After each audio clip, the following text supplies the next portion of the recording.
Wala nang intro-intro, nandito na naman ang inyong Makata ng Bayan o pambansang makabayan. At ito na naman ang balita na dapat natin pag-usapan. Tuloy-tuloy tayo para lahat ng mga Pilipino ay matutong mahalin ang bayan. Sapagkat ang taong walang pagmamahal sa bayan ay para lamang itong isang puno na wala ng buhay at wala ng pakinabang.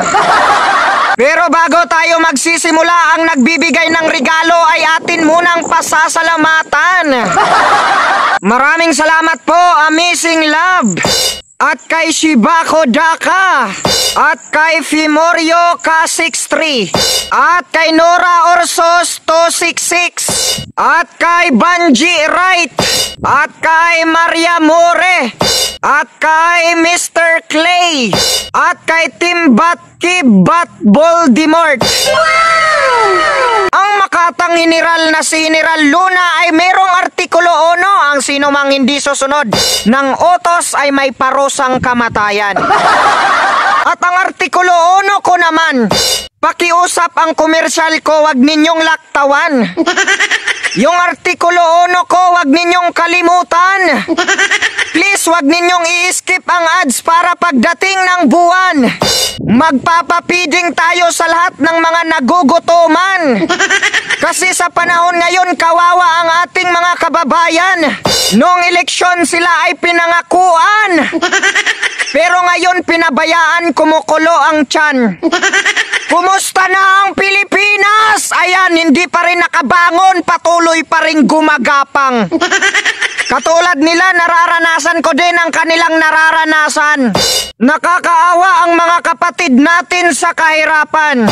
Lalo na't ang gobyerno natin ay puro kasinungalingan. Nangangarap ng 20 pesos na bigas pero nagiging 60, kalokohan. Paano sila makakatulong? Wala naman silang ginagawa kundi puro bangayan. At ito pa ang isang kasinungalingan.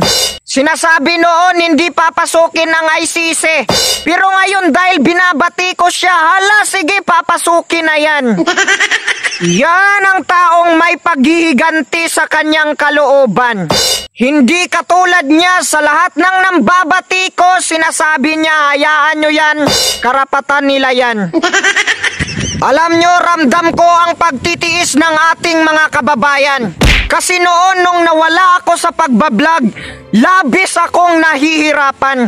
Mga minamahal ko, ito ang payo ng Makata ng Bayan. Alam ko na kapag ikaw ay may kasikatan, lumalaki yung puso mo, pero yan ang dapat mong iwasan. Noon maaga akong nabulag sa kasikatan, pero ngayon nagising na ako sa katotohanan. Noon kapag may lumalapit sa akin nang hihingi ng tulong, hindi ko inaayawan. Napakadali lang magbigay ng malaking halaga kapag sila ang nangangailangan. Ngayon na nawala ako sa vlogging, ako naman ang walang makain. Tapos nangingi ako sa kanila ng kahit isang baso lang na bigas, hindi man lang ako pinagbigyan. Hinahayaan nila akong magutom, tumitirik ang mata at nanginginig ang aking katawan. Yan ang ugali ng mga Pilipino na walang utang na loob, kaya hindi dapat tularan. Kaya sa lahat ng mga sikat, ang puso ninyo ay inyong ingatan. Sabi nila kapag sumikat ka, yung ulo mo lalaki, pero ang totoo yung puso natin ang lumalaki, mga kababayan. Yan ang dapat natin ingatan. Kasi madali sa atin ang tumulong, pero kapag tayo naman ang nangangailangan, tayo ay pinapabayaan. Kaya ito ang payo ko sa inyo. Imbis na ipamigay ninyo ang inyong pira, magpapiding na lang kayo sa lahat ng mga nagutuman. Hindi ako nagrereklamo, pero gusto ko lang na ang naranasan ko ay hindi ninyo mararanasan. Muli, sinasabi ko, ang puso ninyo ay inyong ingatan. Huwag masubrahan sa kabaitan. Idaan nyo sa tama ang inyong pinaghirapan. Muli mga kababayan, ang ating artikulo 1, ang komersyal ay huwag ninyong laktawan. Para pagdating ng buwan, magpapiding tayo sa lahat ng mga nagutuman.